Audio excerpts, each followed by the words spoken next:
All right, we're all set, Mayor O'Brien. Thank you, Megan. I'm going to call, good evening. I'm going to call the order for the February 16th meeting. It is now 7:02.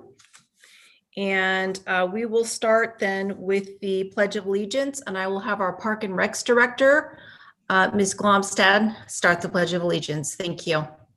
Please rise and join me for the Pledge of Allegiance.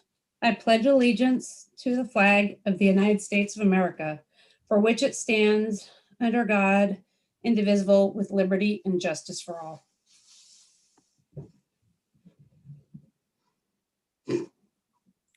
Thank you. Before we start with the roll call, I would like our city clerk just to go over the rules and regulations, please. Hi, everyone. So you may have noticed we're now using webinar. So when you would like to speak during these meetings, there's a couple ways you can do it. You can still email us at publiccomment@burlingame.org. You're able to raise your hand and that'll notify us that you want to speak. And you can Zoom chat us. And previously, while the chat would only go to me, it now goes to all the lovely faces that you see on your screen. So just be aware that when you chat away, it's going to all of us. Thank you. Thank you, Megan. Let's start now with the roll call, please. Councilmember Beach. Here. Councilmember Coulson. Here. Councilmember Brownrigg. Here. Vice Mayor Ortiz. Here. Mayor O'Brien. Here. To our city attorney, may we have a report out from our closed session? Of course, Madam Mayor. Pursuant to California Government Code Section 54957.1, no reportable action was taken in the closed session regarding the claim listed on the agenda. Thank you. Thank you.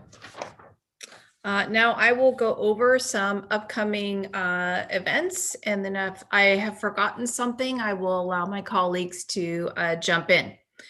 So I wanted to start out the library. February is National Love Your Library Month.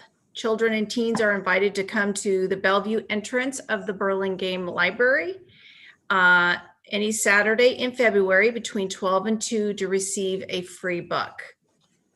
In addition, this is Black History Month story time this Saturday, February 20th. We have two story times, one from at 10:30 for ages 4 to 7, and then the next one is at 11 o'clock for kids ages 7 to 10. Some kudos actually to our Burlingame Library. We have been named a 4-star library by the Library Journal Index rating of the U.S. public libraries. In regard to Park and Rec, we do have a community car parade on the 17th of March at 5 o'clock for St. Patrick's Day. So to join, you can register at www.burlingame.org/St. Pat's. Or if you have any questions, you can call 650-558-7300 for more information. Kudos to the Park and Rec Department. They received the California Park and Recreation Society District 4 Awards of Excellence for the Halloween parade. Also, there was a community award for their ferry walk. The Youth Advisory Committee member, Karina Husan, was awarded the Volunteer Award for supporting YAC activities. And I think that's all I have. Does anyone want to add anything? Okay, if not, then we'll move on to our presentations. We have two this evening. We have one from HIP Housing presentation. So we'll start out with that. And who do we have presenting this evening? It's going to be Nancy Bush. So let me just move over so that she can.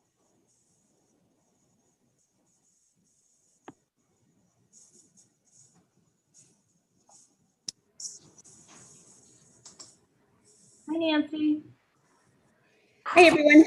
I'm Nancy Bush, and I'm on the board of HIP Housing.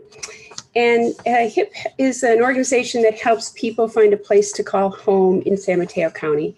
Each year, we house over 1,400 people through our programs. On behalf of HIP Housing, I want to thank Mayor O'Brien and the council members for your continued support of our organization. The emergency relief funds that you provided were used to help provide rent, utilities, and basic necessities for people who live in Burlingame, live or work in Burlingame. And I'm here tonight to share our 19th annual HIP Housing calendar. And Megan, I think you have the PDF of our calendar. Great. Hold on a second here. So each year we hold a contest for children from kindergarten to age in the 5th grade.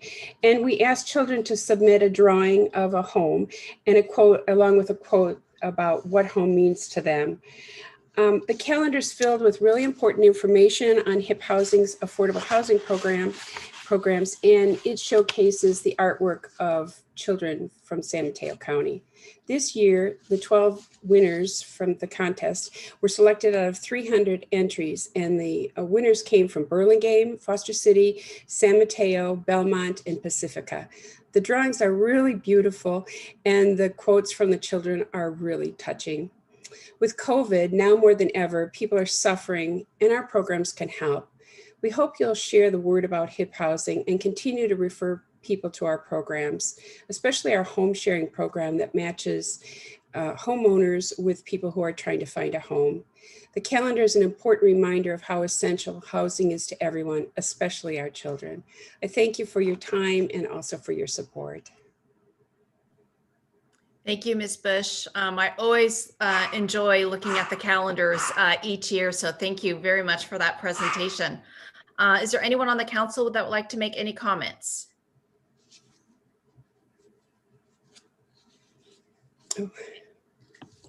I think Nancy, don't you, or maybe Nancy's not there anymore, but don't you send those out to us every year? Because I always love getting my calendar and putting it up. And so I'm guessing it's going to go through the city hall. Yeah, a lot of times they deliver them. So what would be the best method for you guys to get them? You want us to drop them off at with Lisa maybe, or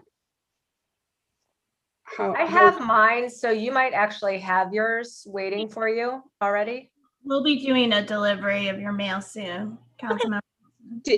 You know what, Donna, if you guys didn't get it, just shoot me an email or hit me up at Rotary, and and I'll make sure you guys all get your calendars, because they really are touching. And when you read just the quotes from the kids and how much the home means to them, and especially the cover has a really lovely drawing, and you can tell that the child is really aware of the homeschooling that they're going through and what COVID has been like, and they even have Netflix on there.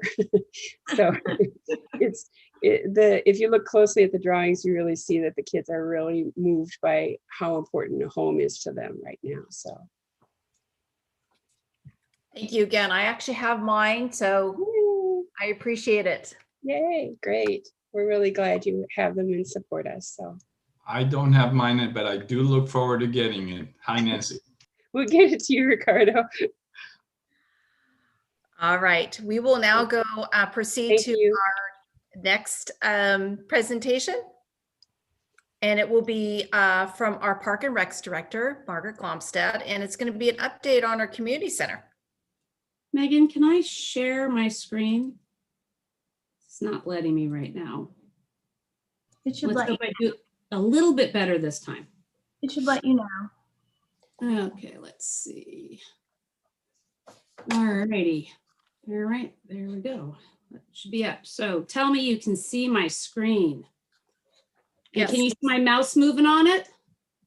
Yeah, all right, good job. So I am really excited, and I don't know if anybody's gone by, but we have made some great progress on the project. Just as there's gonna be quite a few pictures, and we're gonna do a flyover as part of the presentation. So just to get orientated on the ground level, what you're looking at in this picture is the entrance from the park side. So the community hall would be on the left side of the building over here. And then over on the right side would be the Kids Town and the Teen Center and the art room upstairs. And then over here in the back would be our meeting, like our new social hall area. So good news is we are plugging right along. While I think we are actually a little ahead of schedule. The construction manager and our contractor felt better with sticking with the original 24-month construction. So we started in May, as you all know.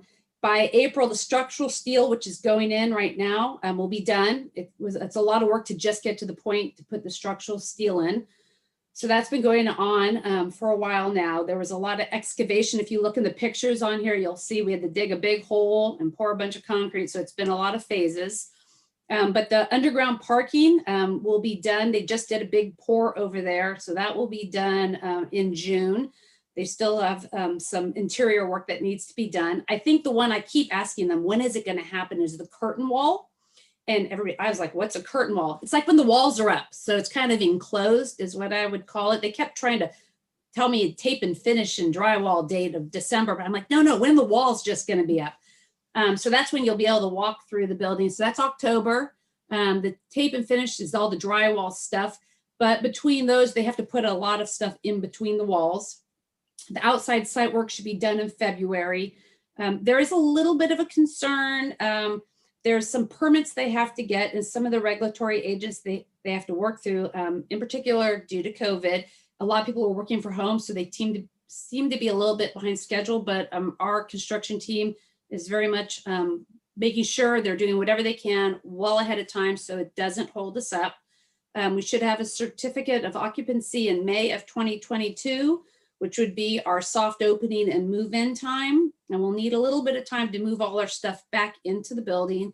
And we should be open in early June. Now, these dates are estimated and they could change. I'm hoping they change for the better. And we will have a much better idea when we get to like November, but I'm hoping we can be in before this date. So I'd like to be in, before summer hits.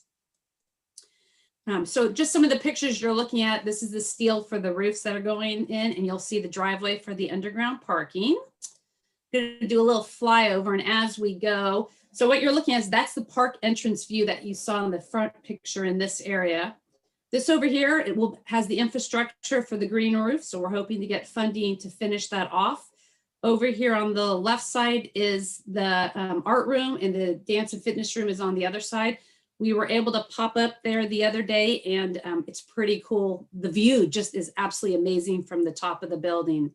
In this area right here, towards the bottom of the screen is where the enrichment room will be. The staff offices are on the ground floor under there. And as we pop around, just on the other side of the trees, you'll see right this area here that's the main entrance into the building from Burlingame Avenue. Again, you'll see the driveway that goes into the parking lot. This is the drive that goes around the parking lot, and the parking lot area is the big area. That's actually been poured since this drone has come, so the concrete is in that area. This would be the catering kitchen, the top right of the screen, with this being the community hall with the indoor-outdoor stage. That would be here, and all the outdoor areas. So it's very exciting to see it move along, and I know I'm going to see some of you on Thursday to go out there and sign the last beam that's going up. All right, budget. So is the question about budget. So, we are doing really good with the budget. What's fabulous about it is we are completely on target. We're being very conscientious with the costs.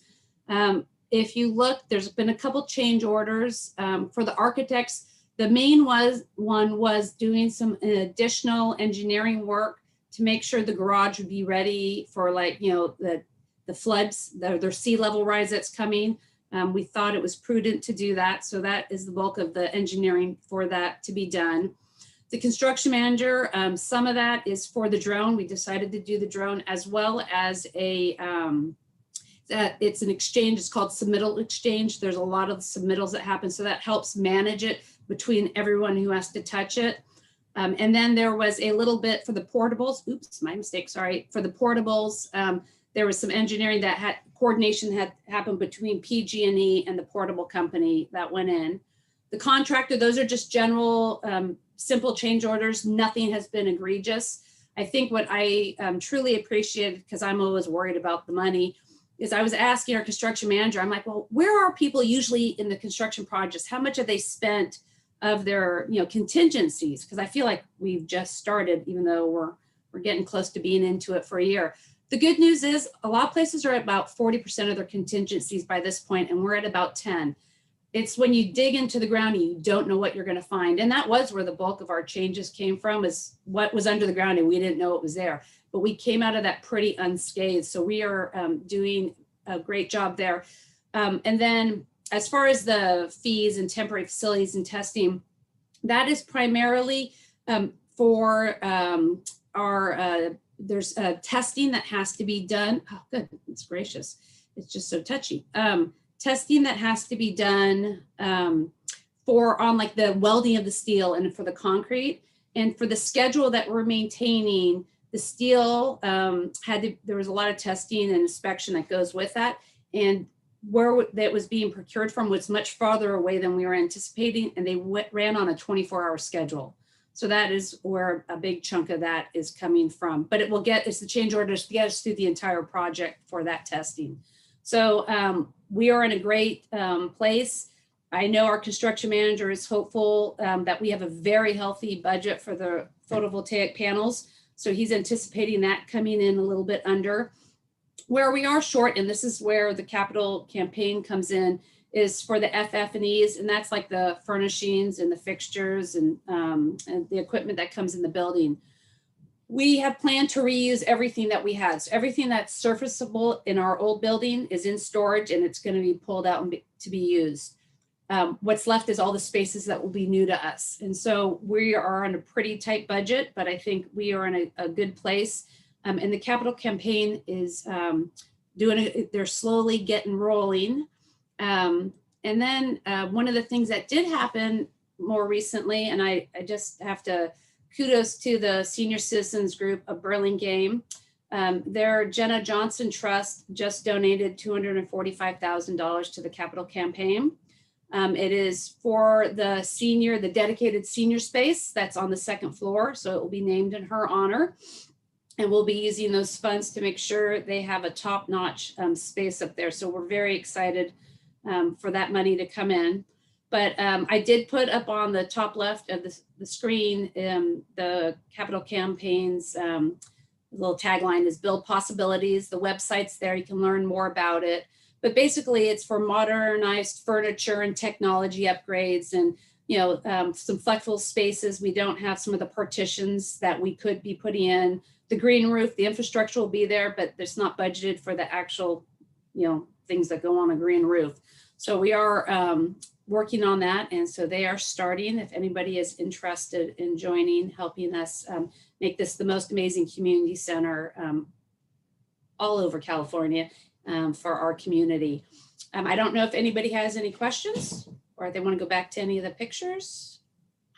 Thank you, Ms. Glomstad. I actually have a question. I like the drone video. So is it possible that we can put that in our e-news and send it out to our residents? Absolutely. It is very large content. You'll notice when I was playing it, it didn't flow so easily because it's in this in the PowerPoint presentation. But yeah, we have a whole bunch. So we actually did that. While it's cool and we get to use it, and we have put a couple drone clips on the website, and we'll add it in the e-news and the link to it when we do our next update. But the reason we spent the money on it primarily was at the recommendation of our construction manager. And what it's for is when the building starts to go up, it's easy. You can see what's happening when you're on the ground level. But when it goes up, you can't see what's up on top. And they used the drone when they did their project, the library in Half Moon Bay. And the drone actually was very beneficial for the construction manager to see some things that weren't quite right, that need to be rectified, that were up high that we would not been able to see. So we thought it was a good use of funds. Plus, it's really cool to show the pictures and look at the drone. So we will definitely get it in the e-news. Great, thank you. Do any of my colleagues have any questions? Madam Mayor, if I could, I just want to say how important it is that the completion date is in 2022. I just want a reminder there. I think you'll be good. You were going to say that, Vice Mayor. Anyone else?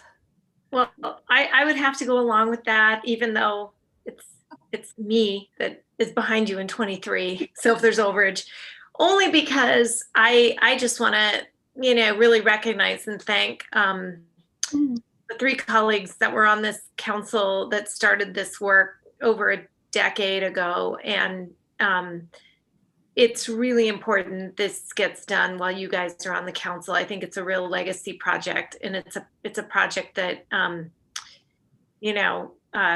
wouldn't have happened if it hadn't started back that long. And it's the timing is so perfect, I think, to emerge from COVID and the pandemic and have this incredibly beautiful new facility for the community to gather, and the expanded space and the senior center, a place for the teens to hang out. I think it's just the timing couldn't be more robust. And also want to thank Margaret and the staff and the team of architects who submitted us to the Peninsula Clean Energy is trying to identify some of the greenest net zero energy buildings, all electric buildings that are coming on in the peninsula. And even though we're not probably going to be done when the awards were coming out, they really, really wanted us to submit for this year. I think this year I think they're very excited about this project. It's just a real iconic project that just can show people how all green, all electric, and GHG free electricity, since we use Eco 100, can result in an amazing community project and just set the standard really high. And I'm really proud that we did it that way. So thank you guys all for being so forward looking. Thank you, Councilmember Coulson. Councilmember Brownrigg. Thank you, Madam Mayor. I want to thank Councilwoman Coulson for her tireless efforts on this as well. But mostly, I just wanted to chime in to say thank you to Director Glomstad for keeping your eye on change orders, keeping your eye on the contingency number. I was struck, and I'm so glad you briefed us. 10% felt good to me, and I'm glad to hear that it is good. It's comfortable. We are all having to tighten our belts, and this is a really important project. But I'm just thank you for managing it so carefully, and appreciate that. Thank you again to Margaret Glomstad. I mean, this has been a long time waiting. I remember when we initially discussed this as a teen center years back, and would also like to thank, Vice Mayor Ortiz, who's been very involved, in addition to former Mayor Kathy Baylock. This was something that she had put endless hours from the very beginning. So I would like to give a special thanks to her also. And of course, Councilmember, Coulson has been quite involved with the latest rendition of this project. But it's also nice to see that we're slightly ahead of our, time schedule and on budget. Can't get better news than that. So thank you very much to Director Glomstad and all your staff who've just been phenomenal throughout this process. Thank you. I definitely look forward to the finished product. Very good. All right. Thanks again. Do we have anyone actually from the public that would like to say a few words? I'm not seeing anyone. So on that note, we will move to public comments. This is a time where the members of the public may speak about any item that is not on the agenda. Members of the public wishing to suggest an item for a future council agenda may do so during this public comment period.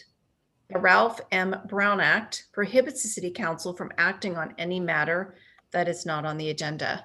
So this question is directed to our city clerk. Megan, have we gotten any emails from anyone? We have not. Okay. And then I'll open it up again to our public. If there's anyone that would like to talk during this time period, you have 3 minutes. Please raise your hand.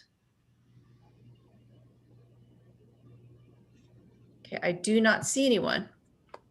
All right, so we'll move to the consent calendar. We have items, quite a few actually this evening. So we have items 8 through M. Is there any item that a council member would like to pull off? And I see Councilmember Brownrick has his hand raised. You're on mute. Want to unmute there you go. Thank you. Sorry, I was trying to lower my hand instead of lower the microphone. Thank you very much, Madam Mayor. I want to be brief, but I do want to briefly ask questions about item 8B and C and J. Okay, very good. I actually had a question on 8C, so thank you for pulling that off. Is there anyone else? Okay, and then is there anyone that has sent an email to our city clerk? Yes, we had a request to pull 8B, and 8H. Okay. And is there anyone from the public that would want to raise their hand and want to pull something off? Okay, doesn't look like it. So if I can get a motion for items 8A, D, E, F, G, I, K, L, and M. I think I got that right. So moved, Madam Mayor. Move to approve. Second. So motion. I beg your pardon, Madam Mayor. Motion to approve those items made by Councilmember Beach, seconded by, I think, Vice Mayor Ortiz. May I make a brief comment on the motion, Madam Mayor? Yes. I didn't feel a need to pull it, but I did want to specifically thank you for your work with respect to the age-friendly cities, which is item 8F. And I think it's worth our public understanding how much time and effort you've put into that initiative at the county level, and how important it is for our senior citizens to think about cities of the future as the metaphorical silver tsunami comes our way. We have to do that. And so I just wanted to thank you. There wasn't a particular reason to poll or ask any questions, but I just wanted to make that comment on the motion. Great. Thank you very much, Councilmember Brownrigg. Although I usually don't follow the silver tsunami, I actually look at it as the golden wave. There you go. I like that a lot better.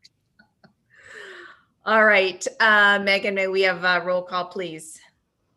Councilmember Beach, Yes. Councilmember Coulson, Yes. Councilmember Brownrigg, Yes.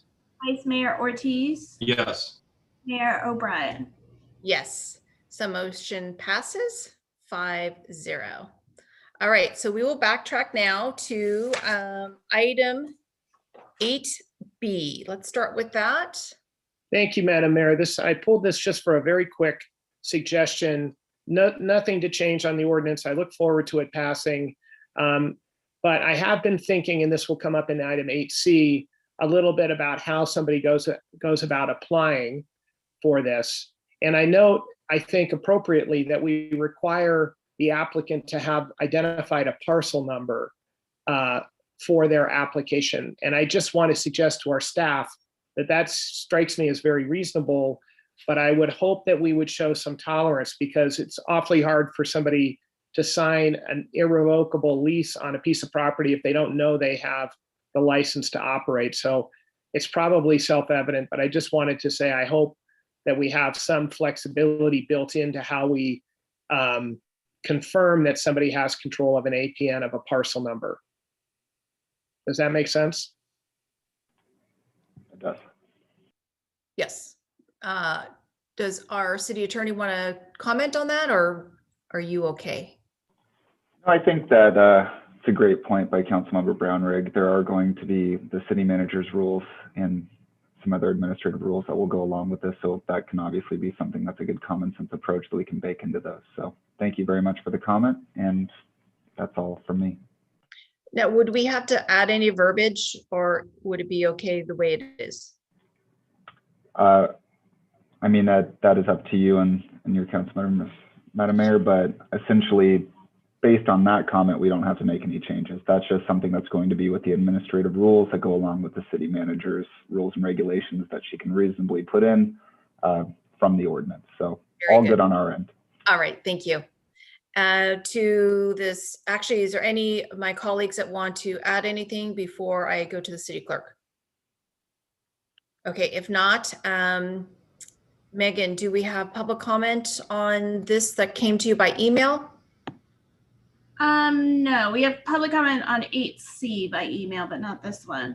Okay, so since it was pulled off, I will still ask if there's anyone from the public on our Zoom call that would like to add anything.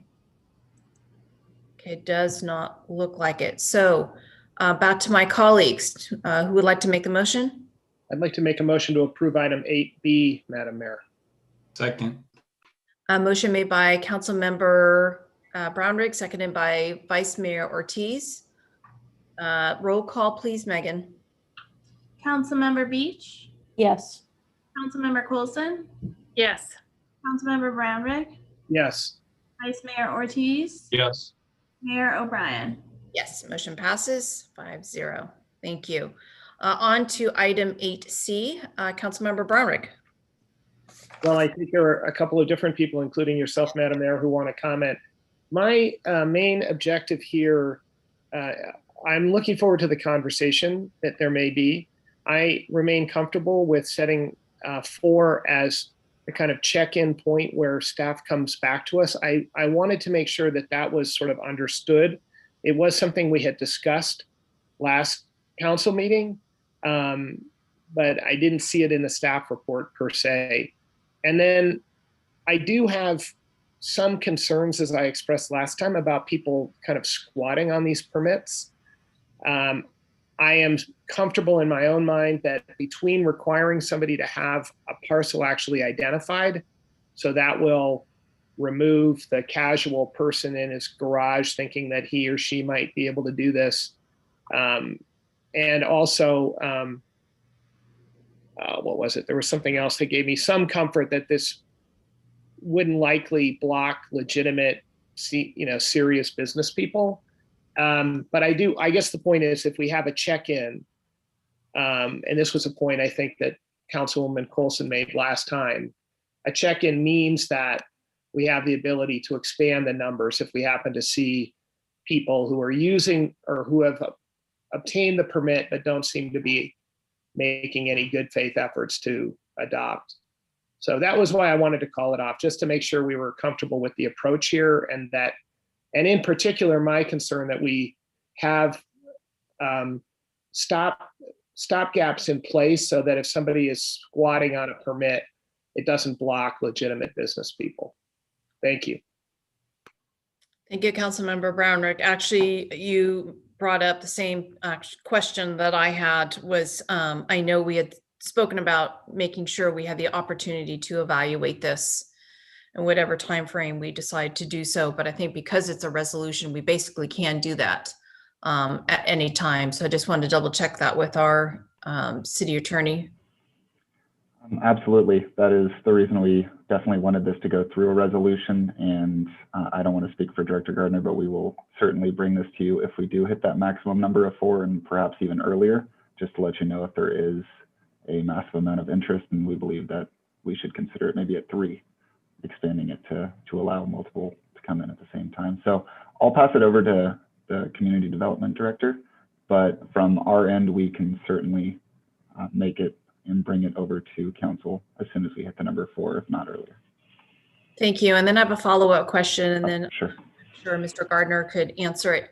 Is that, let's just say it's a first come, first serve. So let's just say we have 4 people that apply quickly, and then someone holds on to it for quite some time. Is there any way we can put a time frame with that?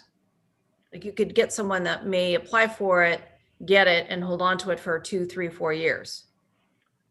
So I'll let Community Development Director Gardner talk about this, but there are built-in, and I can definitely try to find them as we speak here, there are built-in timelines for a complete application built into the ordinance.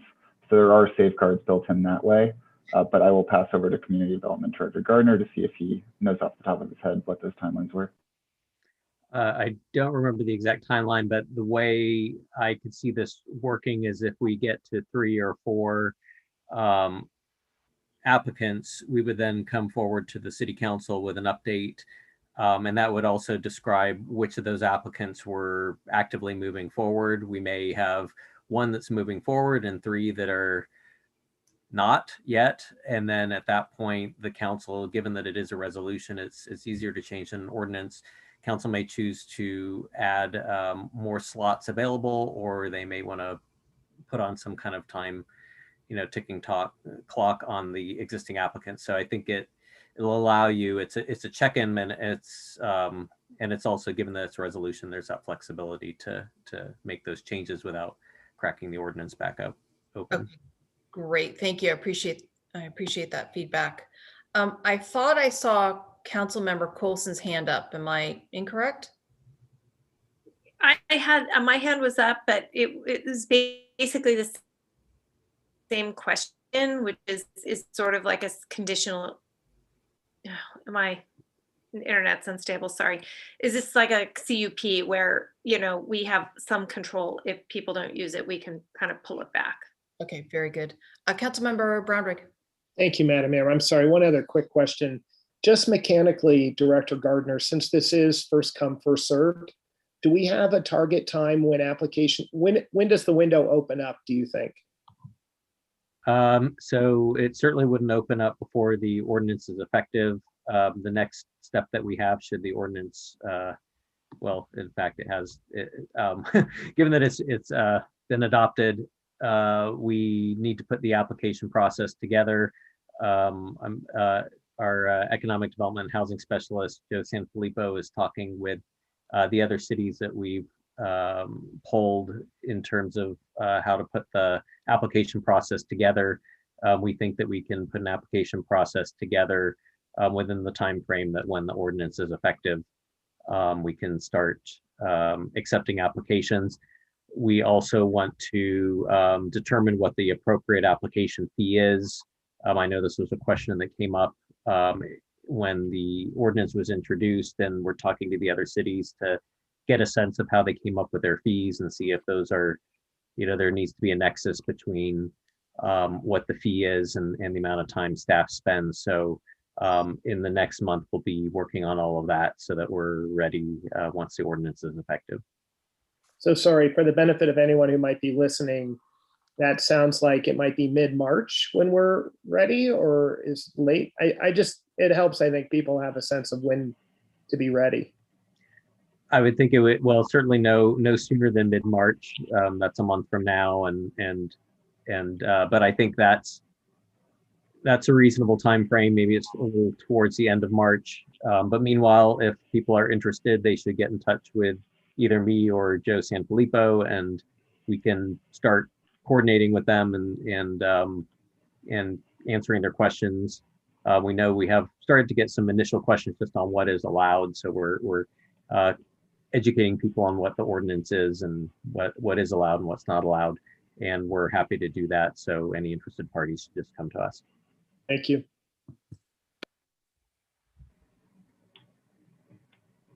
We have our city attorney that would like to chime in. Yes, just wanted to follow up on the earlier comments about the inactive applications.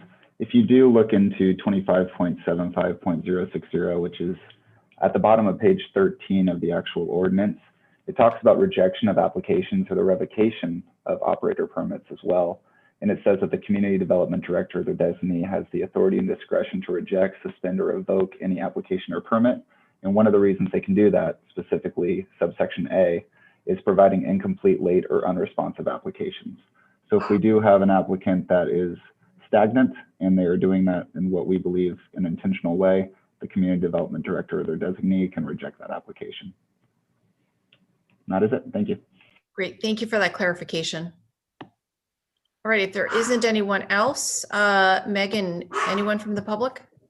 Yes, we got one email in and it has 4 comments. When you limit for permits, how do you guarantee that all the permits won't go to major conglomerate companies in the cannabis business? When you're limited to 4 permit cannabis locations, will you be causing a supply and demand and increase in prices to the public? Has the city thought of an application process where the city can make money on the 4 permits, such as liquor license, where they can be $250,000? Can anyone pull a permit without having a secure location and lease? This will tie up a permit. That's it. Director Gardner, some of those questions were already answered during our conversation, but would you like to add anything? I think at least with the fee, we can only charge the fee of what it costs us to administer the permit. So it's not the same as a liquor license. We're really not supposed to be making money off of the work we do. So we can't do that. I think, we'll see how it goes with the 4 applicants. I don't think the intention is to kind of close down the market and only have it available to, if we find that there's a lot of interested parties, that's what we will come back to the council for. And the intent is not to exclude anyone or bias towards operators that are ready to jump in. And I think, we've discussed with the addressing, and this is something that comes up with conditional use permits in general, is the challenge of identifying a location but not having the lease signed, because you're paying the lease before you get your permit. So this is nothing new in terms of reviewing, and I think we can, as we discussed, have some flexibility on just identifying a location. It's maybe not completely there's not a signed lease necessarily, but maybe there's either a letter of intent or something that just shows that this is a viable location. So I think, certainly the idea is to be open to a range of operators, provided they can meet the performance standards that are in the ordinance and allow them to do business in Burlingame. Great, thank you, Director. Is there anyone from the public on this call that would like to add anything?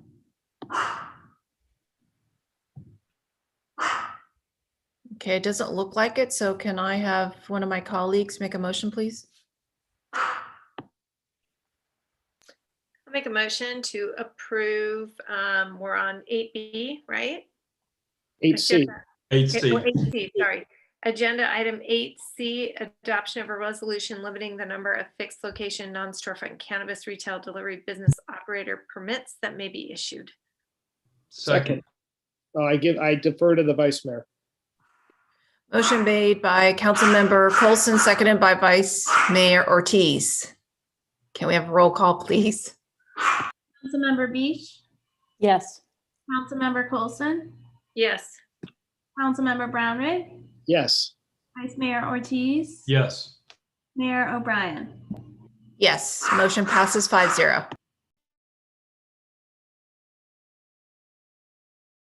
Okay, our next item that was pulled off is item 8H. And was that Councilmember Brownrigg? I think it was a member of the public, Madam Mayor. Okay. Excuse my dog barking in the background. She picks the perfect time to decide to bark during a meeting. She's really happy about the cannabis decisions. This is from Benito, and he states, "Thank you for securing this grant and preparing it for implementation. With the rebidding, there's an opportunity to make the project even better. 1, the sidewalks on Broadway are already fairly narrow. The hope is that placement of the new street lights won't impinge on the already constrained walking space. This is actually the opportunity to consolidate poles and reduce clutter. Perhaps independent street signs can be removed and mounted onto the street lights wherever possible. If the area to be excavated for pole foundations are close enough to a parking meter pole, maybe this is the time to scoot over the meter pole so it's not in the middle of the sidewalk. 2, secondly, how is the city leveraging this project to take advantage of the recent adopted bike ped plan? In the top 10 list of pedestrian improvements in the plan are flashing crosswalks at Broadway Chula Vista. This is by Walgreens and Wells Fargo. Isn't this the opportunity to do exactly that? Also in the top 10 for bike projects is improving Paloma as a bike boulevard, especially where it crosses Broadway. Timid riders, teenagers, or middle schoolers would benefit from having a button for bicyclists that would also activate the flashing crosswalk that already exists there. This would be a small but significant improvement to safely get bikes across. 3, the Broadway merchants just in the last day or so have invested in large parklets for their customers. How will this project excavate and work around these newly constructed beautiful parklets? Thank you, Megan. I'm going to have Director Murtuza maybe respond to those comments, please. Thank you, Madam Mayor and Council. This project is funded by federal funds. The project was approved as part of the One Bay Area grant approximately 4 years, a little bit over 4 years ago, and it went through a very extensive federal approval process with Caltrans and FHWA.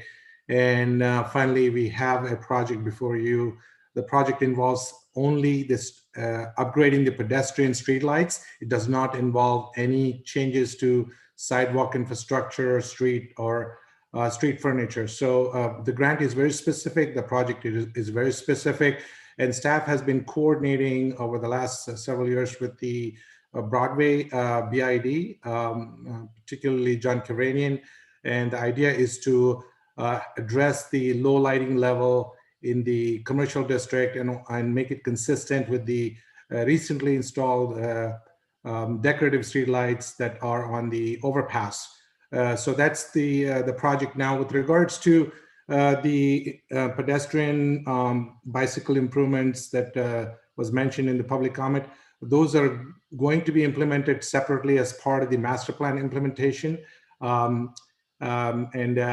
With regards to anything we can do with street furniture, we can do it, but it will not be a major change in the scope of work because it has to go through a federal process.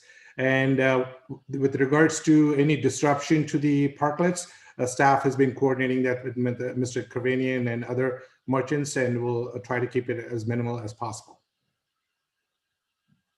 Great, thank you, Director. Were there any other questions from the public to our city clerk? No, there was not. Okay. All right, colleagues, did anyone have any questions or anything to add? Okay, if not, can someone make a motion, please? Madam Mayor, I move to approve.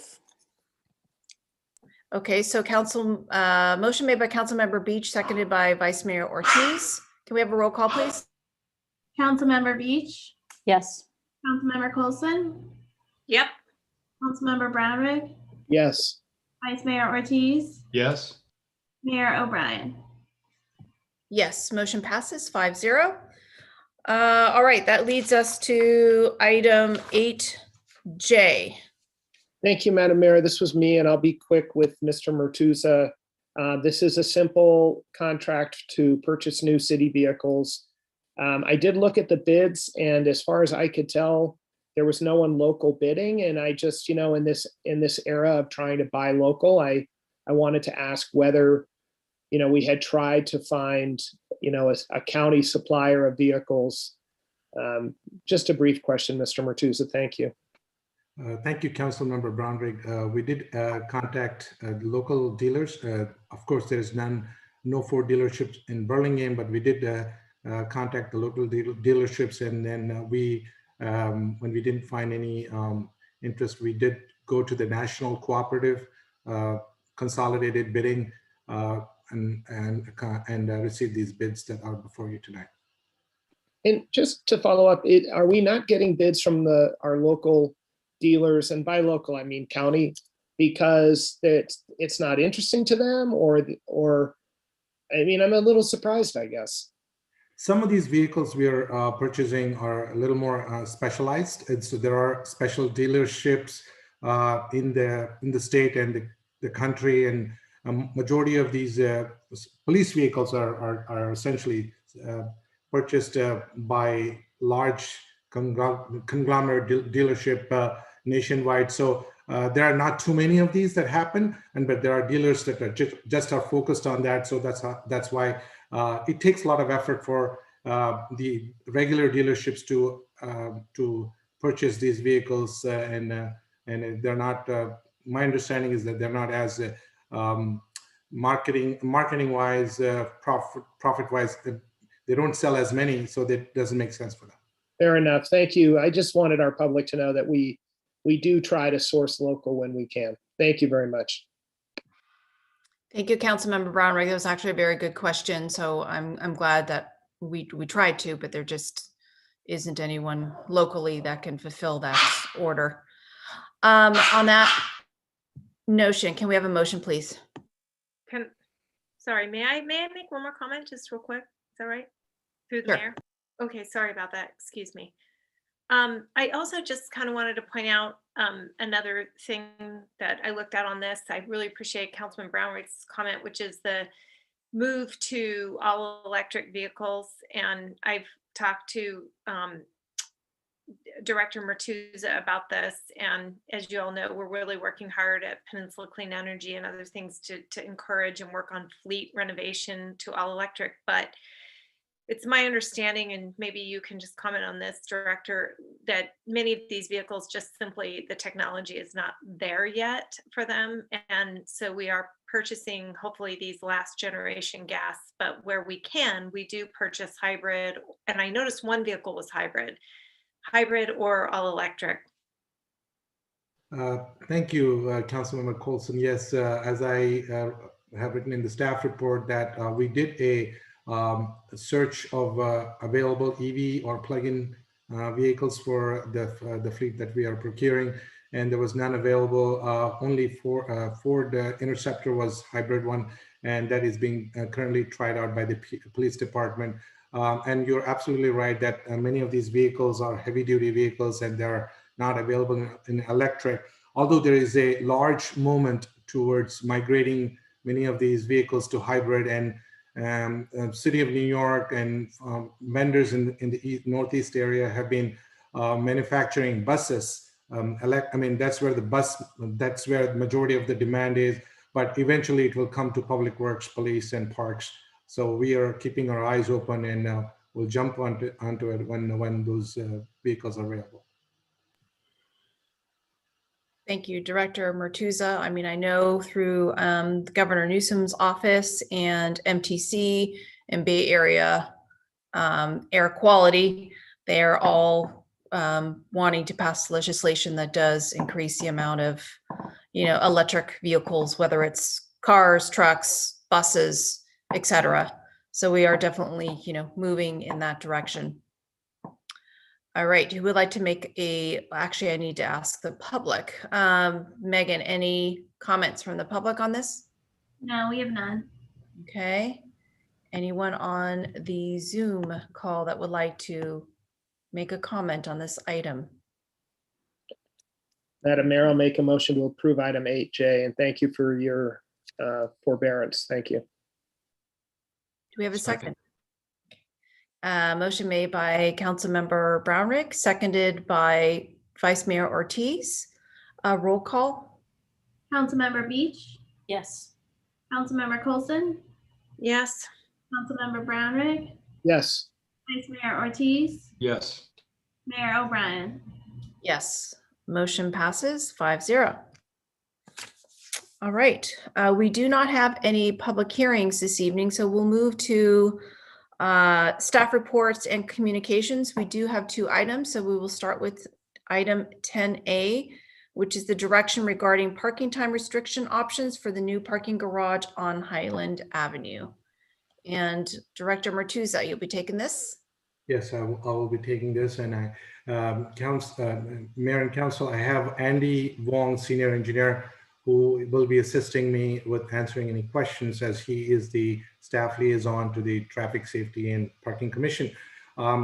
Essentially, staff is asking your guidance regarding parking time limits and any rates changes to the new parking structure.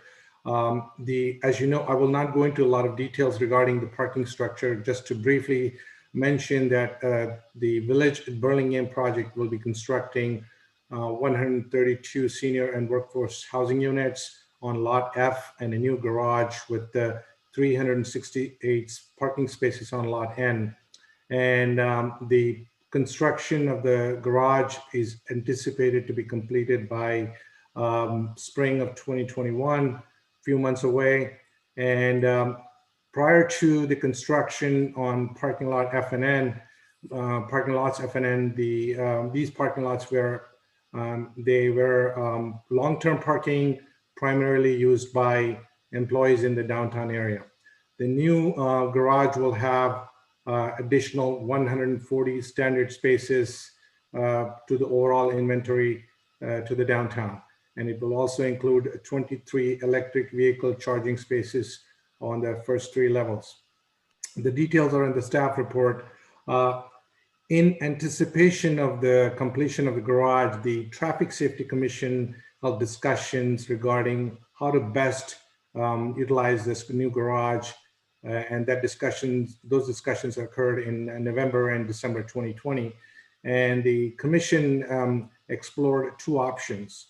One option, option A, was dedicate the upper 3 levels to long-term parking, which is up to 10 hours of parking, and the lower 2 levels for short-term parking, which was generally 2 hours. This would offset parking loss from both lots F and N by providing 214 standard and spaces and 7 EV spaces on the upper level, while increasing short-term supply in the downtown area by 123 standard spaces and 8 Americans with Disability Act accessible spaces and 16 EV charging spaces on lower levels. Essentially, it was the idea is to distribute short-term and long-term parking. Long-term would be up on the upper levels. The option B was to dedicate the entire garage to long-term parking and also long-term EV charging, and convert the parking spaces on Howard Avenue to short-term spaces. And this was consistent with the long-standing City Council objective of providing long-term parking in the outskirts of the downtown area. And the Traffic Safety Commission also recommended that council review the rates. The idea was that they felt the parking rates in the new structure be reduced so that it's incentivized for the employees and the long-term parkers to use this new structure. Although the Traffic Safety Commission did not specify what the reduced parking rate ought to be. Staff believes that the recommendation of option B by the Traffic Safety Commission is consistent with the City Council objective of promoting short-term parking in the downtown core and encouraging long-term parking in the outer lying areas. Currently, the parking rate in the outer lots is $3 per day or $60 per month for employee parking permits. At this time, given the uncertainty of COVID-19 and continuous changes, the staff feels that it's too premature to change the rate. The rate change should occur as a part and parcel of the entire downtown. We need to look at the Burlingame Avenue and side streets and the new parking garage and other parking supplies that are coming online. And it needs to be done in a situation or condition that is more stable, not in the current times. However, council may wish to direct us otherwise. And then the fiscal impact with the, prior to making this change would be essentially if the council, if this were to be a normal time, it would be approximately $170,000 annually with the rates being $3 per day. And given the condition of the uncertainty right now with COVID-19 and also the economics to the downtown, the changes, and staff feels that we would not be able to give you a better estimate. in terms of what the occupancy will be and what the rates ought to be. That could be done at a later date when the conditions return to normal operations. I would ask Andy to see if there's anything that he would like to add to the report. Through the chair, I think the only thing I wanted to add was the commission wanted to look at the altering the rates to incentivize people to park there as well as change their habits. So that was something they were looking at as far as reducing rates. And I believe the chair of our commission, Howard Wetton, is in the audience and may also have some feedback. Thank you.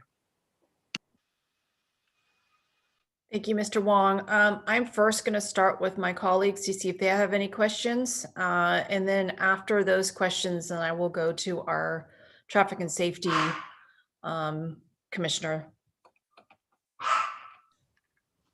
We have Vice Mayor Ortiz. Thank you, Madam Mayor. And it struck me when I read this that the one had too many short-term parking, but the one that they approved seemed like it's too many long-term parking, and I was thinking there was somewhere in between. Did we consider, and again, the one what stuck with me was I was thinking maybe the ground floor should be short-term parking to allow for turnover for some of the local restaurants and shops near the facility, and leave everything else for long-term parking for employees. So it seems like we were looking at one or the other. Are we open to some hybrid? Is there a reason we didn't look at a different option? I will ask Andy to jump in a minute, but I would like to answer that. Is that the commission looked at the parking on Howard Avenue, which is closer to the downtown area, to convert that to short-term parking. And also, as part of this analysis, the Traffic Safety Commission obtained a survey through an informal feedback from the downtown merchants through DBID, and that was also supportive of the proposal of option B. Through the mayor, I think the reason we broke down those levels was to try to at least replace the existing long-term parking that we took away with lots F and N. And the long-term parking at Howard amounted to about 90 spaces. So in essence, you're getting maybe a little over 30 new long-term spaces, which we've heard from the commission has heard from the community that there's a need.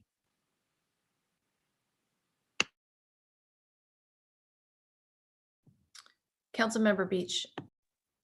Thank you, Madam Mayor. Director Murtuza, has staff made, or maybe you haven't thought this far in advance, but as far as option B, if it's a long-term parking space, would folks who want to come in still have the option to pay 1 or 2 or 3 hours, or are they required to pay for a full day, or does it still have that option?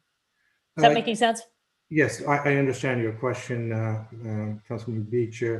When we allow long-term parking in an old setting, the old parking meters we used to have, people can feed the meters and park as long as they can, up to 10 hours. And so if short-term parkers come into the parking structure and they want to park their cars for 2 hours, 3 hours, and pay the standard rate $3, that is also can be accommodated.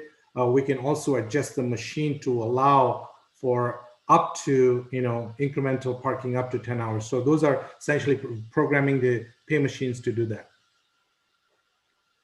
Thank you.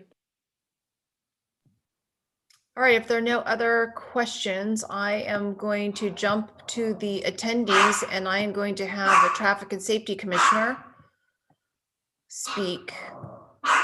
Mr. Witten, are you there?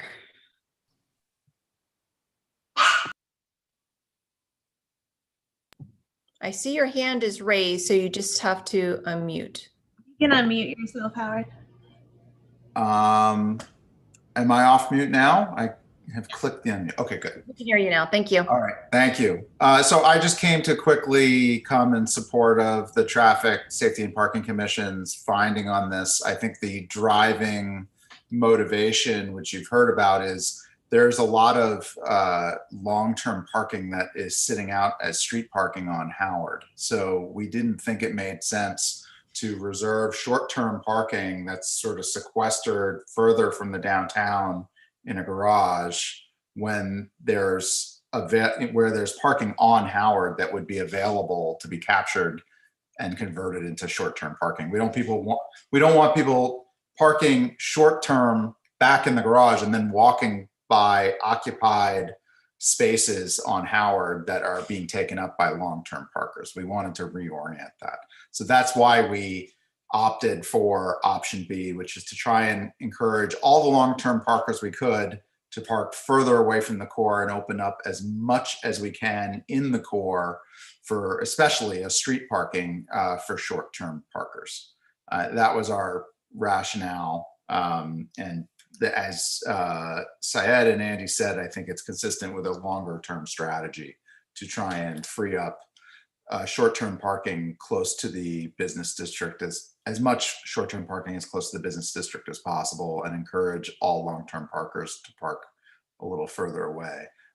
Just to speak quickly to the point about the pricing, I think, we didn't want to oversolve for this at the commission, but I think there was a lot of openness, particularly to the 5th floor of the parking garage, which is a little bit more inconvenient for people, to encourage to treat that like a lot H, which, to refresh your memory, lot H is across El Camino.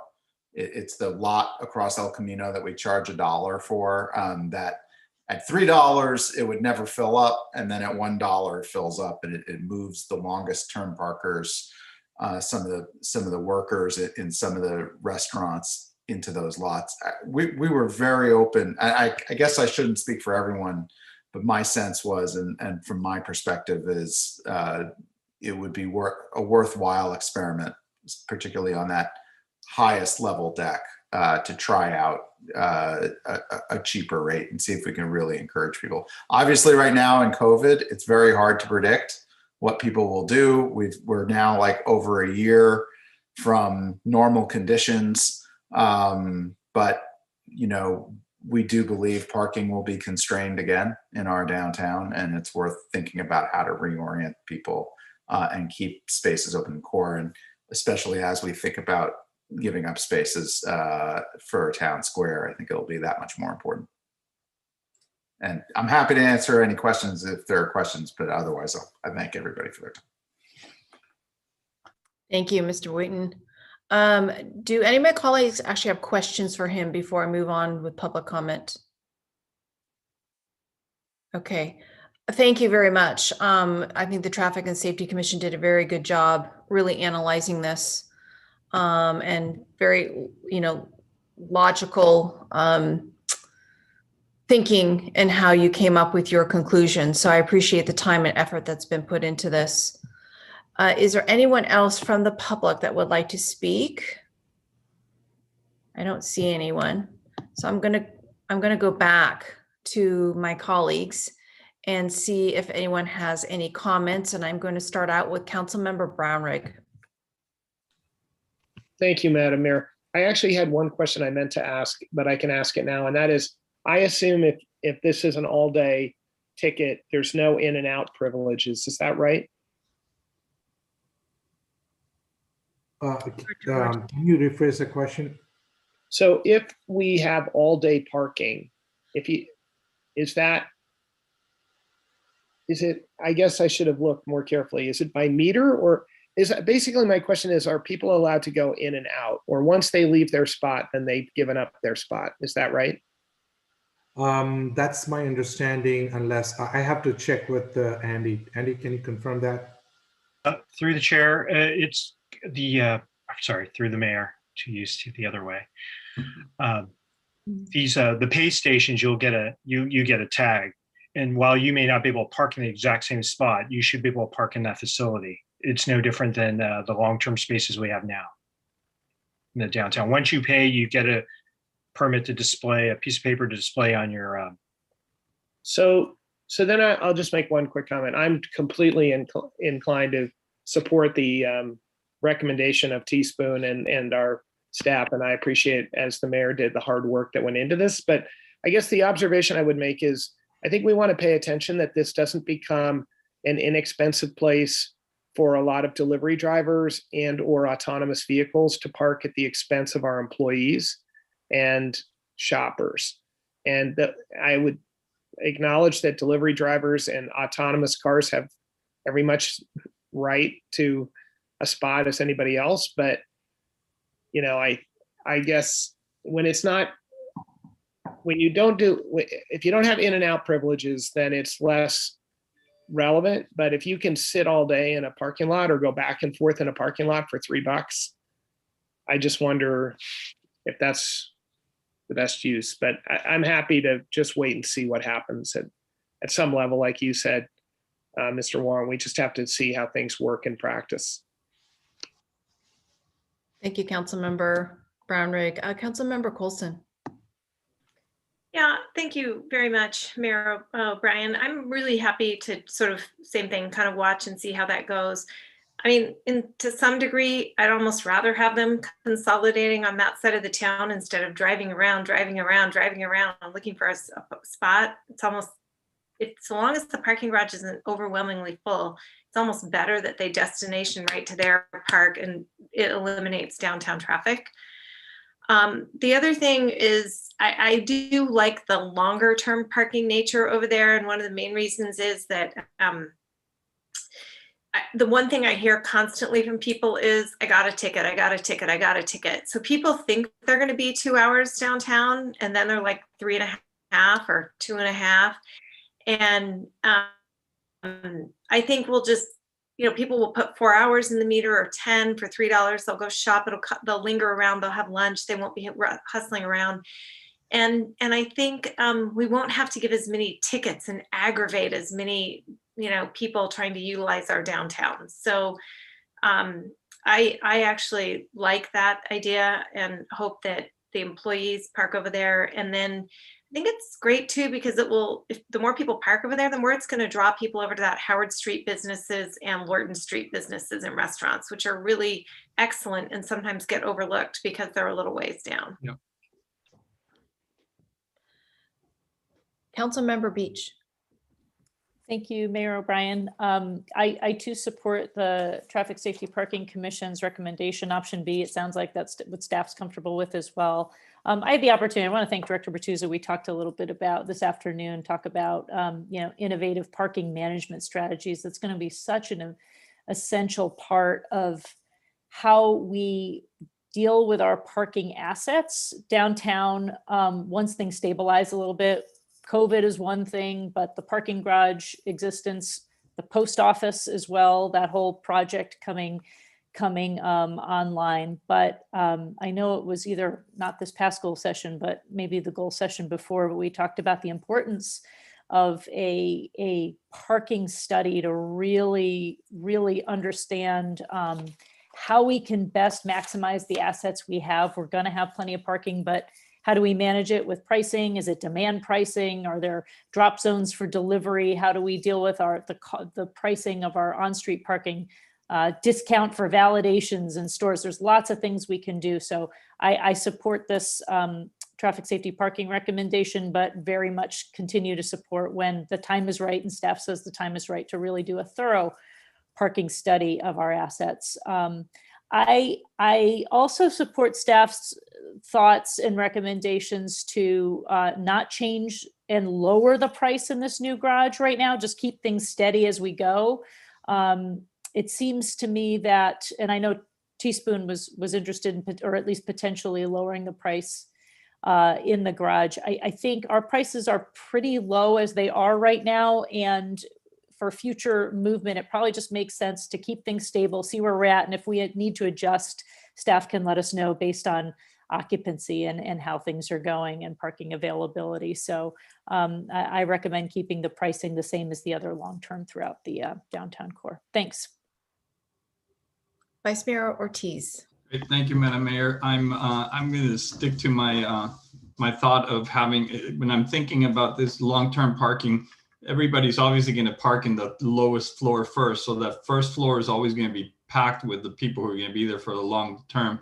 And then as you go up, there'll be more availability. But So that's why I keep thinking that we should reserve some of the spots in that first floor for short-term parking for people who are just coming in and out. But I see that I'm the minority in that opinion, so I will shut up. So, but secondly, I am intrigued by the idea of setting up a lower rate for the 5th floor, and because I think that's going to be underutilized, and I think that will encourage some parking up there and free up some of the lower spots for shorter term parking. So I do think that Mr. Wetton's idea has some merit, and I think we should pursue it. Other than that, I agree with staff's recommendation.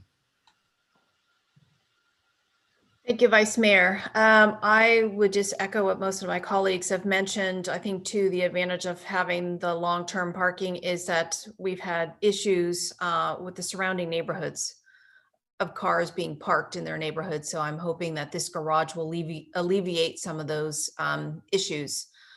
In regard to the expense, I would rather leave parking rates the way that it's proposed in the staff report for right now. I think we take the next year to really reevaluate, see how this parking garage is actually utilized, and then we may want to revisit and change things around.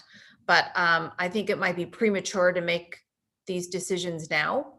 And just let's see what happens in the next year and reevaluate. And we may want to reevaluate the number of long-term parking versus short-term parking. We may want to reevaluate the parking rates. So I would just kind of give, it's kind of a pilot study for a year and see what we make of it after that time period. So if my colleagues are okay, I think we can move forward with a motion. I'd be happy to make a motion to support option B in the staff report in terms of how to price the Highland garage. Second. Motion made by Councilmember Brownrigg, seconded by Councilmember Coulson. Megan, may we have a roll call on this, please? Councilmember Beach? Yes, just one question on the motion. That is to keep, is it to keep pricing as is right now? Is that the motion? Yes, thank you for that clarification. Okay, thank you. I'll vote yes, thank you. Councilmember Coulson? Yes. Councilmember Brownrigg? You're muted. You're muted. Councilmember. Yes, I apologize. Vice Mayor Ortiz? With the understanding that we will revisit in the future, yes. Mayor O'Brien? Yes. So motion passes 5-0. Thank you very much to our Traffic and Safety Commission and our Public Works Department, Mr. Wong and Mr. Martuza. We will move to item 10B, which is the appointment of a director to the boards of the Bay Area Water Conservation Agency and Bay Area Regional Water Financing Authority. Is this Mr. Martuza? Yes, Madam Mayor, this is mine too. Thank you. Former Mayor and Council Member Rosalie O'Mahony has been representing the city of Burlingame at BOSCA, which is Bay Area Water Supply and Conservation Agency, and the Refinancing Authority boards since its inception as a founding member in 2004. She has recently submitted resignation effective January 27 earlier in the week, actually last week. The enabling acts of both BOSCA and the RFA board require that a vacancy on the board be filled no later than 90 days from the date of the vacancy occurs, but the appointment is recommended to be made as soon as possible to ensure smooth and continuous operation, continuous representation. The appointment will be made for the remainder of Ms. O'Mahony's current term on both boards, which expires on June 30th, 2023.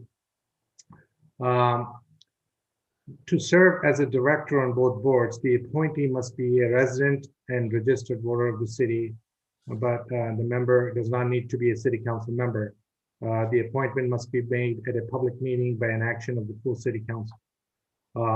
Although not a requirement, but the BOSCA policies prefer that the appointing member be a former elected member of the city council or a current member of the city council, so that there is a stature that his or her representation gives BOSCA in dealings with the San Francisco Public Utilities Commission and regulatory agency.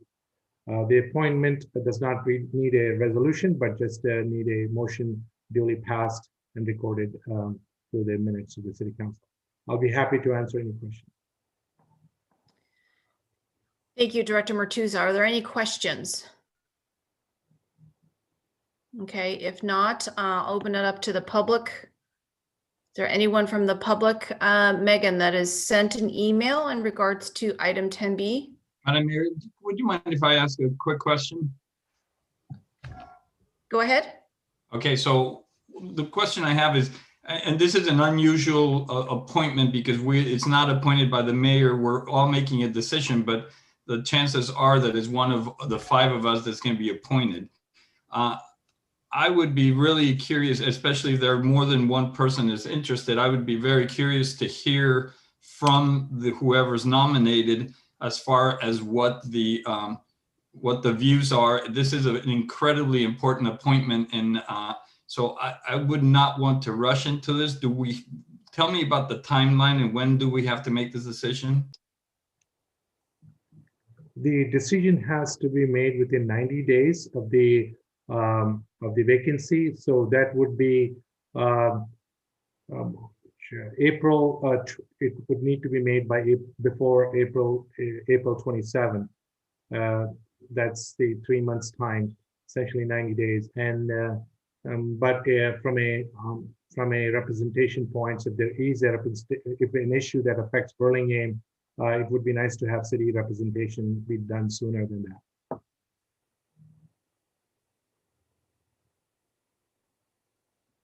Did I answer your question? Yeah, thank you very much. Councilmember Coulson. Just following on that, Vice Mayor Ortiz, are you uncomfortable? I think so. We have a suggestion, and I guess the way this is laying out a nomination for Mayor O'Brien to take this seat. Are you uncomfortable with that? I think if there's other interested parties, and I think there are, I think I would like to hear from the people who get nominated as far as what their views are and what makes them, sets them apart, and how they would function with that board. So I would love to hear a little bit more. So if that's the case, then I think we should vet that tonight, because I think I take Director Martuza's words to heart, which is, probably don't want to go 3 months without, I think they have monthly meetings and there's stuff going on. So it would be important to have representation on that.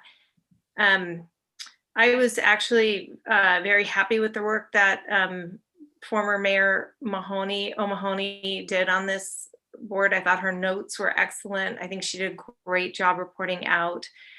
I also respect her wishes, and sort of the framework under which she's kind of set things out. In this and I know, I've spoken quite often to, sorry, my internet's unstable again. Hold on. Hang on. Is that back in again? Okay. So, and Director Martuza, I know I've had pretty extensive conversations with you over the years about the work that Mayor O'Mahony has done on this. And I think, one of the things that I thought was really important was she actually really represented the needs of the city, and the fact that we're growing, we're adding 20% of, new people into the city, and that the water rights and the access to water is how we're going to solve those problems. And sort of she took a pretty protectionist position on that, which I personally appreciated, so that we can meet the goals of adding housing and the other things that we need. I don't think she did it in a way that compromised compromised any other potential objectives, but was just, really important perspective about meeting the needs that we have as a city. So is there something else that you're alluding to in terms of policy work or policy decision? No, I'm very pleased with the work that Rosalia Mahoney did there, and I think her memos were amazing. So I put us all to shame with our reporting. So she did a great job. I'm very pleased. So have nothing else to add to that. Thank you, Councilmember Okay. Coleman. I had the opportunity, actually, former Mayor Rosalia Mahoney phoned me twice, actually, in the last week to discuss this opening. And I would like to also thank her for her diligent work on this board for many, many years. And I've also touched base with the general manager, Nicole Sankula, and I know they want this appointment done as quickly as possible so they can move forward. In regard to this, I am interested in this appointment and thank Ms. Mahoney for the recommendation. I do think this is a crucial time for us to really be looking at this closely, especially when we have RHNA numbers that we need to meet. And so we are going to be increasing our housing density quite a bit in comparison to years past in the city of Burlingame. And we've had multiple droughts. And so, we may not foresee that getting any better futuristically. So I myself really want to protect the water we have and not be giving that away. And so I think that is essential for Burlingame to be representing that viewpoint at this time, especially with, like I said, the state pushing for higher density, more housing. And so we could really have to keep that in mind, that we have plenty of water to serve our residents of Burlingame. Councilmember Brownrigg. Thank you, Madam Mayor. And, I didn't see this coming.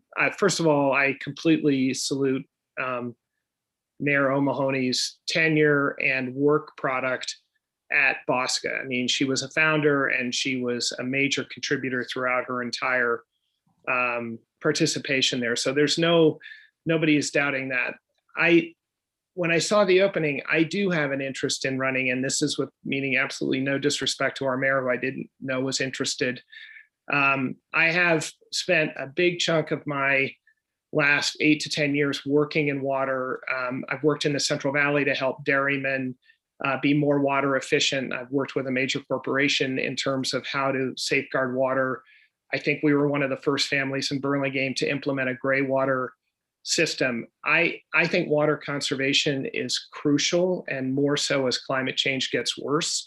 It is embarrassing to me that the Bay Area has lower, we are beaten by Los Angeles in terms of our ability to conserve water per household. And I do think this is a crucial agency. It's an agency that has, a lot of participation from cities all around the district. But I think I humbly submit that a background in water is helpful. And I have spent a lot of time looking at water saving technologies and the importance of water to keeping our communities healthy and able to grow. At the same time, there are always trade-offs. I will add that I would like to see, no matter who our representative is there, I'd like to see Bosca push back harder against SFPUC, in particular on some of the water issues, but also, frankly, on the Crystal Springs Reservoir areas, which I think could be made open to the public to enjoy, especially, mid-peninsula residents like ours, and we're kept off limits because of SFPUC. So I think the point about being able to push back against SFPUC is important. And I completely agree that together we stand stronger than we do separately. But I think we get steamrolled sometimes by SFPUC, and I'd like to try to do something about that. So I haven't prepared any real remarks. I wasn't sure exactly what process we would adopt. As Vice Mayor Ortiz pointed out, this is not something we're used to doing, voting on appointments. Normally, as we know, the mayor just makes decisions, but this is an unusual and unique circumstance. So I am interested in the seat, and I think I would do a good job. Well, I made my comments. I would like to add that we do have the urban management water plan that we're going to be discussing too in the near future. And so that is something that I've also been interested in looking at and updating, because it's been quite some time since we've done that. I will add that, many of my colleagues are on major regional boards, and I, as mayor, am not. And so I like to see equally distributed appointments.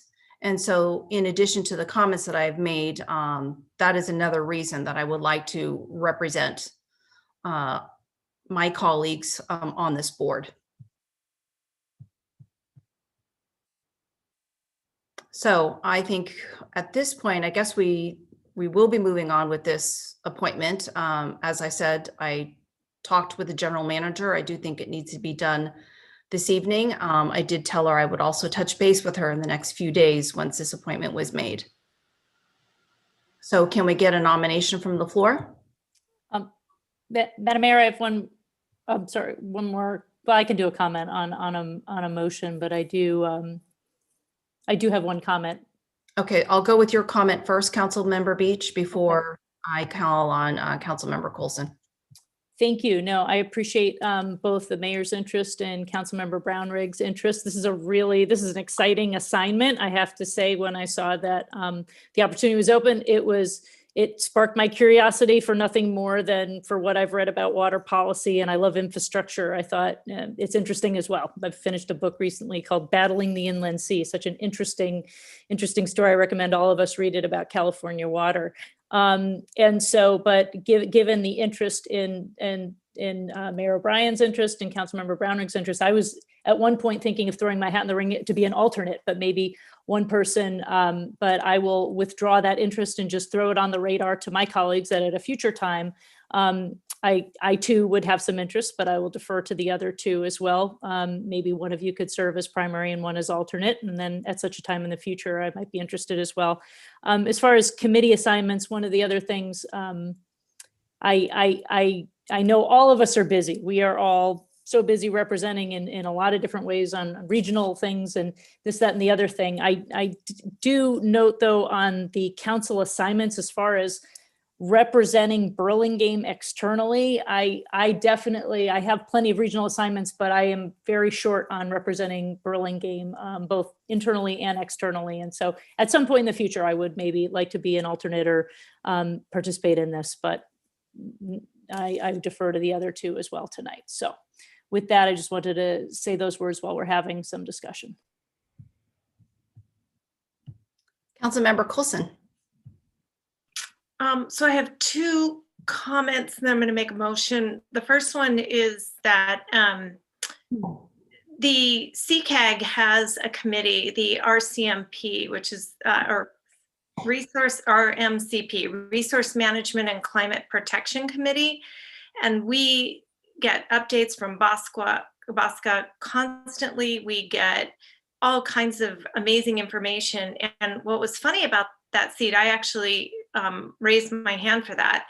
CCAG had been asking over and over again for people to fill it. There were 2 open seats and they couldn't get anyone. So 2 years ago, I raised my hand and stood up and took that role. And I've been involved in that, on a monthly basis ever since. And it's been a good thing because it really tied into both Peninsula Clean Energy and the work we're doing there, as well as the flood and sea level resiliency district, sea level rise resiliency district that we're doing. But I just point out to those of you who have an interest in the water issue, both of those meetings are open to the public. They are, set meetings that we have websites, we have a lot of research and work you can do. And even though I'm on them, they're certainly open and available for anybody who wants to come and wants to attend. So if you're interested, oneshoreline.org is the Fizzler board, and then you can go to the CCAG website and you'll get the update for when those other meetings are. And I would invite you to attend because they're a really good way to participate, even if you're not representing us on OSCA.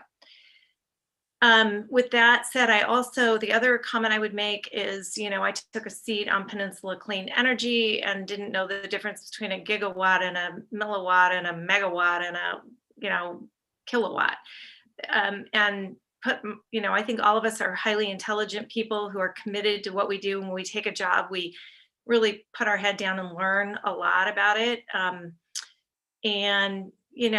Frankly, anyone who's grown up in the state of California, as a couple of us have, you're going to be really informed on water issues because it's been a big public policy issue that's driven the last 10 to 15 governors in the state of California.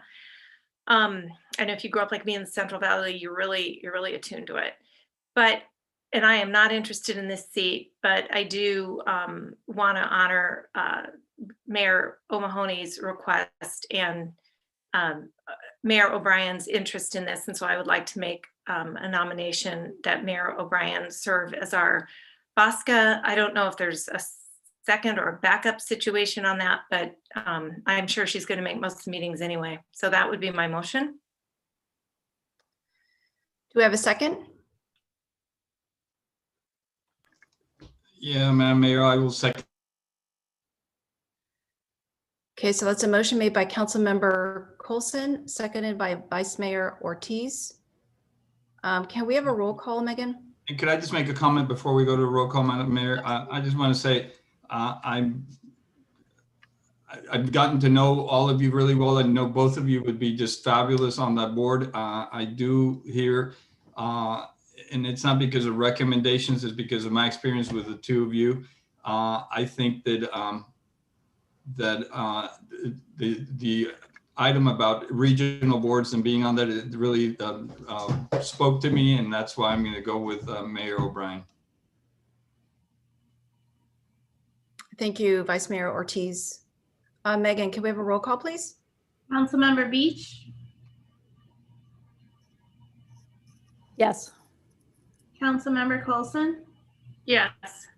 Councilmember Brownrigg, I'm going to abstain, I think, for obvious reasons. Vice Mayor Ortiz, Yes. Mayor O'Brien. Yes. So motion passes 4-0 with 1 abstention. And I will let the general manager know about the appointment. I thank my colleagues for your support and look forward to representing the city of Burlingame. Madam Mayor, is there an alternate What I will do, I do not know off the top of my head because I think probably Rosie O'Mahony attended every meeting there was. So I will find out from the general manager and I will get back to my colleagues. What I will do is I will send an email to the city manager and then the city manager can send it to the rest of you. Thank you. Is that okay? Madam Mayor, currently, as I understand, the board policy requires the representing member to attend the meetings, and there is no alternate, if I understand that, based on my working with the board for the last 20 years. Okay. I will double check that with. That sounds pretty definitive. I will just make sure that is correct with the general manager, and I'll still get back to the city manager on that. All right, very good. So moving on, we have item 11, council committee and activities reports. Does anyone want to add anything to that? I do see a hand up, but I'm switching over here. I have Councilmember Coulson. Oh, a bunch of hands just went up. All right, let's go with Councilmember Coulson first, followed by Councilmember Brownrigg, and then the Vice Mayor. Thank you. So the only really quick update I want to give to you in case you read it in a press release or anything is a new joint power authority that is being formed with the about 9 CCAs here in Northern California to amalgamate our interests and jointly bid on energy production facilities and battery storage facilities that may be coming down the line.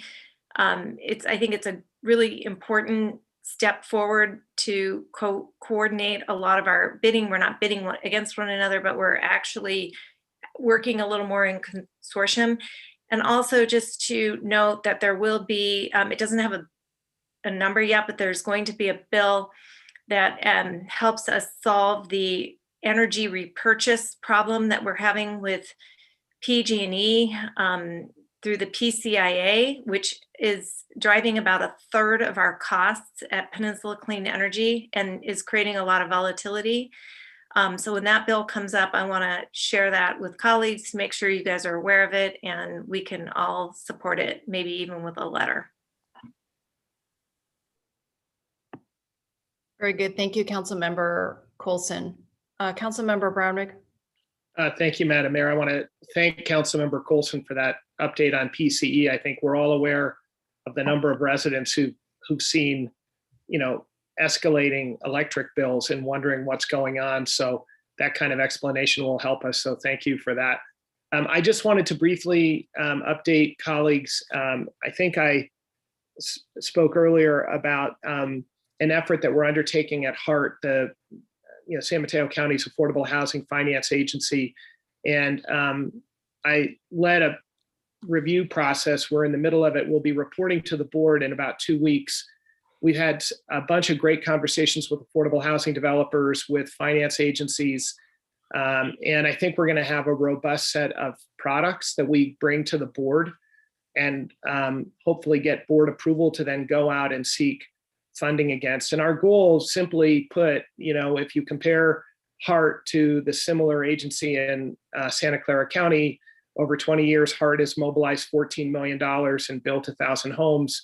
And Housing Trust of Silicon Valley has mobilized $270 million and built 20,000 homes. So we need to do better in San Mateo. And I think this reform effort, or sort of HART 2.0 is what we're calling it, could be really impactful in the sort of medium to long term. And I will keep colleagues apprised. If anybody would like more information about some of the ideas that we're coming up with, please feel free to call or write. Thank you, Councilmember Brownrigg. Vice Mayor Ortiz. Thank you, Madam Mayor. I just wanted to report at the SFO Community Roundtable, we just received a study for ground-based noise, which is the noise that affects us here in Burlingame, that has to do with airplanes taking off. It's a pretty long report, but there's some very interesting information, and that's one of the things that we plan to use moving forward to look and see if there's any mitigating that we could do as far as noise in Burlingame. But available on the website for the roundtable, and if anybody wants a link, please email me. Thank you, Vice Mayor Ortiz. That leads us to future agenda items. I actually have one that I want to bring up. I actually received a couple phone calls from a recent meeting from the API caucus. And unfortunately, one of the panelists mentioned that Burlingame was the NIMBYest city in the peninsula. And so unfortunately, no one defended Burlingame at that phone call, Zoom call. So I would actually like to just correct the record on that. And I have actually talked to Wayne Lee, who is one of the founders of the API caucus. And he has agreed that I can put a letter together that he will send out to the board members and members that were on that call. I think, Burlingame has done such a phenomenal job with their housing, with over, 1,600 units in the pipeline. And so I want to give credit to our colleagues that have worked so hard in doing that. I think there are many cities in the peninsula that have done a very good job with that. but for us to be labeled the NIMBYist city on the peninsula, I did not appreciate that. So I would like permission from my colleagues to be able to put a letter together on behalf of this council. And then I will talk with former Mayor Wayne Lee just to make sure he's okay with it. And of course, the city manager, I'd like to put it on the Burlingame stationery and be able to send that off in the next week. Do I have feedback from my colleagues? I completely support that initiative. I'd love to see a draft in case there are any extra talking points if there's a moment to do that. But by all means, Madam Mayor, go right ahead. Very good. Well, then what I could do is put a letter together and then maybe just put it on the next agenda for the council, just to make sure everybody is okay with it before it's sent off. And the one point I would make in the letter is that we started from a position of being already more dense than many of our neighbors, and we're becoming even more so. So that's kind of offensive, that comment. I would agree with you, Vice Mayor, and I think we're either the third densest city, I think, in the peninsula. Well, and just since we're on the topic, I can't think of another city that has taken the percentage of its commercial district offline the way we have for housing. Like that ratio of the acreage that we are now assigning to mixed use, but let's call it housing. I can't think of another city that has done that. In fact, most cities fight passionately to keep their industrial and commercial districts. So that's putting our money where our mouth is. Right, exactly. And then too, you know, with our new, RHNA numbers, I mean, most cities are really complaining about that. And I think will be one of the few cities that will be able to accommodate those new numbers in this new cycle. Councilmember Goldman. Andrew. I'll be a council member tonight if you'd like. I am going to ask if we can move along to something else because this is not agendized. So all this lovely conversation you're having is delightful and we need to knock it off. Yeah. So it sounds like we have approval to move forward with bringing this back at the next meeting on March 1st. Okay, very good. Thank you. And if you wanted to do a subcommittee, you could do that, but we need to not keep chatting about it. I think if it's okay with my colleagues, I'd rather not the subcommittee and just get it done. Very good. Sounds like you have approval. Yeah. Right. I was watching assistant interim city attorney Spansell start to squirm in his seat there. I knew this was coming. Sorry about that. Rain is back in. All right. I see Councilmember Brownrigg's hand is raised. Did you Yes. want your agenda item? Yes, please, Madam Mayor. We've talked about traffic in Lion Hope for a long time. I think we've done a lot about it. I'm really proud of the work that our Public Works team has done. But I am beginning to feel that we owe our residents a chance to speak in a Burlingame forum about the Peninsula Avenue overpass.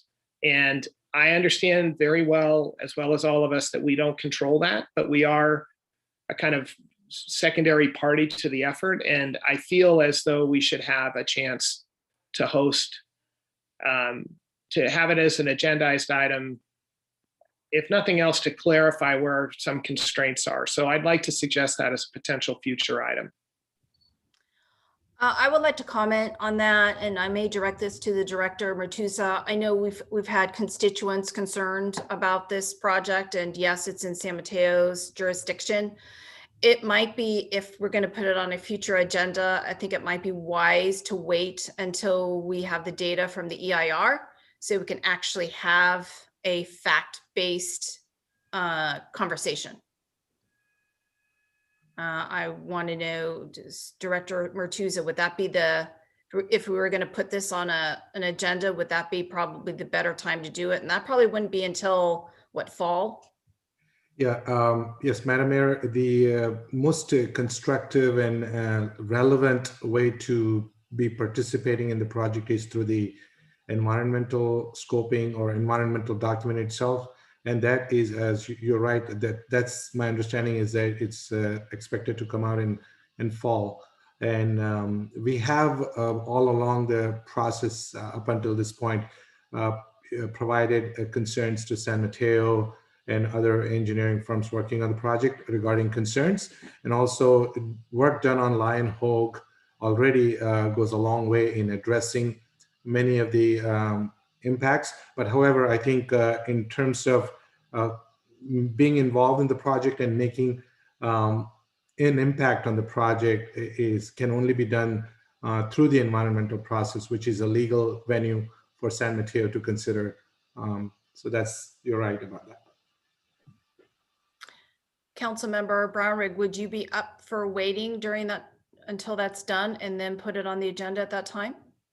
I'm not sure, Madam Mayor. I mean, I think he's right that if the director is right that the best time to have input is while the EIR is an open document, to me, that would argue for us holding a hearing before it's closed, even though we won't have all the data. And I do appreciate your point about data being, leading to better analysis. But I think in this case, to give our citizens a shot, we ought to try to do it before then. I don't know how others feel.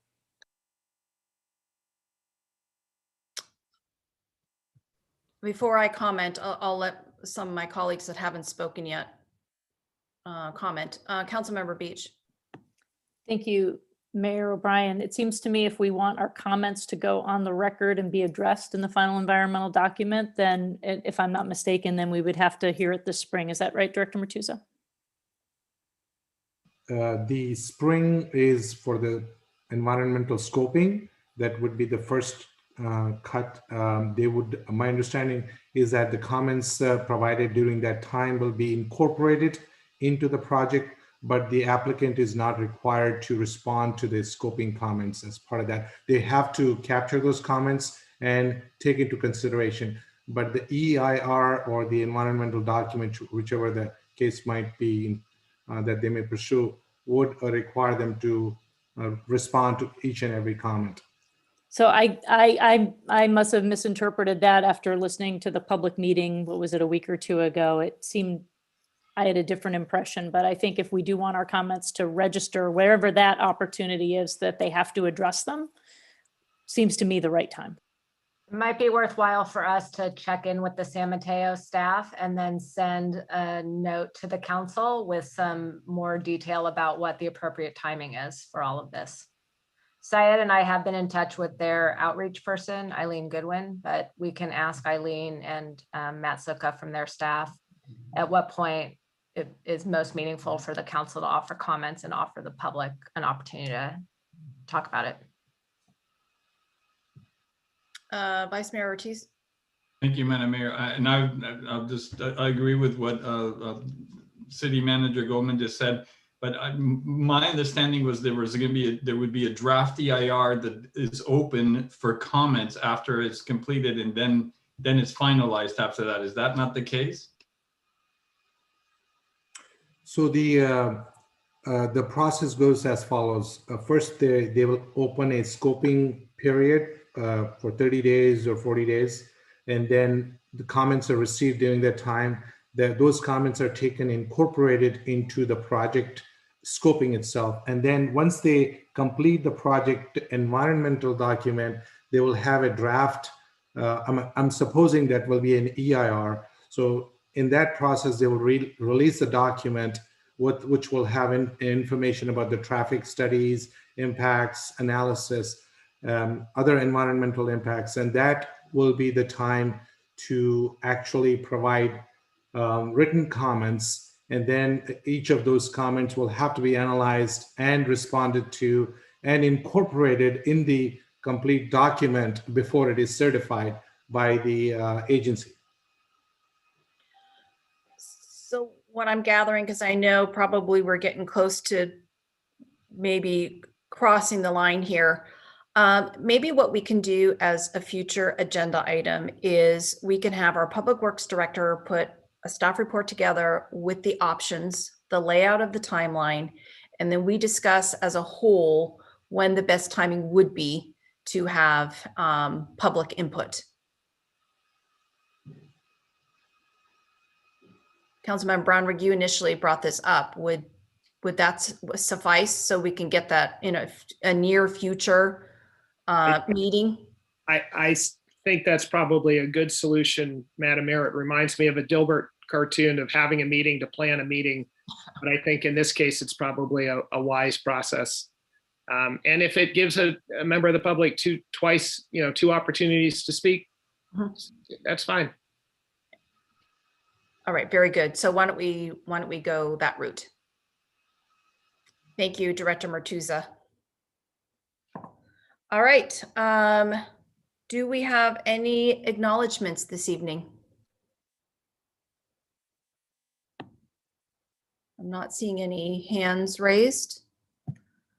So then on that note, I just want to remind the public that our next City Council meeting will be on the 1st of March. And then we will also be having our mid-year budget study session on Wednesday, March 10th, if you want to mark your calendars. All right, everyone, have a good evening. Thank you very much.